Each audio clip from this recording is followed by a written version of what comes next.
We are giving 2.5 minutes to each speaker, and subsequently we will take some questions, I think, and possibly in answering the questions there will be another round that the panelists will have, which I think should be sufficient. I mean, I hope that is acceptable to everyone. Could I now call upon Dr. Iqbal Judge to speak? Please introduce yourself. Good afternoon. Can you hear me? No, it is disconnected. Good afternoon, everybody. Yes. I'm Dr. Iqbal Judge. I work as a professor at the Postgraduate Government College for Girls, Sector 11, Chandigarh. I've been teaching for over 30 years now.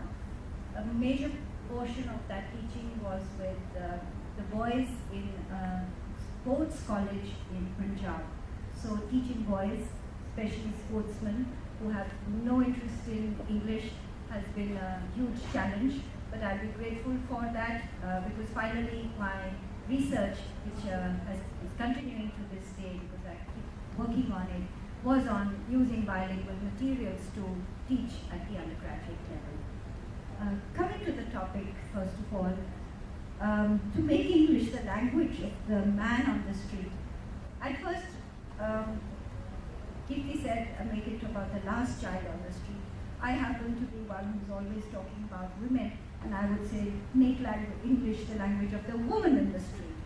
Considering today's scenario, I suppose the only language she would need to learn was probably get lost, help, considering when a woman is on the street, those two seem to be the major worries of women nowadays.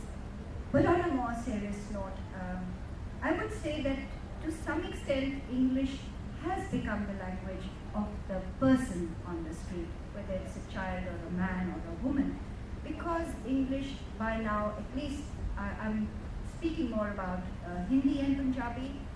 English has taken, these two languages, Hindi and Punjabi, have taken so many loan words from English that the person on the street, I suppose by that we mean the ones who are socioeconomically deprived, disadvantaged, who don't have access to English. Say the woman who does the cleaning for us at home. She uses words like driver, plumber, X-ray, doctor, hospital, ultrasound scan, and the others. She wouldn't even know what the Hindi terminology for any of these words were. So I would say that to some extent they do have all the vocabulary to manage their day-to-day affairs.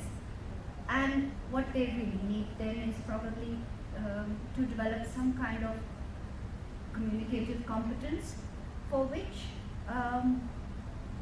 possibly the easiest strategy at that level would be to help them with formulaic chunks of language, the kind of memorization or drills that will say, okay, how do you say welcome, how do you make a request, so that they're able to just get by, because we're talking about just strategies to do this kind of thing very quickly. And that could possibly be done only by learning something by rote. It would not help anyone to get very far, but it would just enable that person to be able to possibly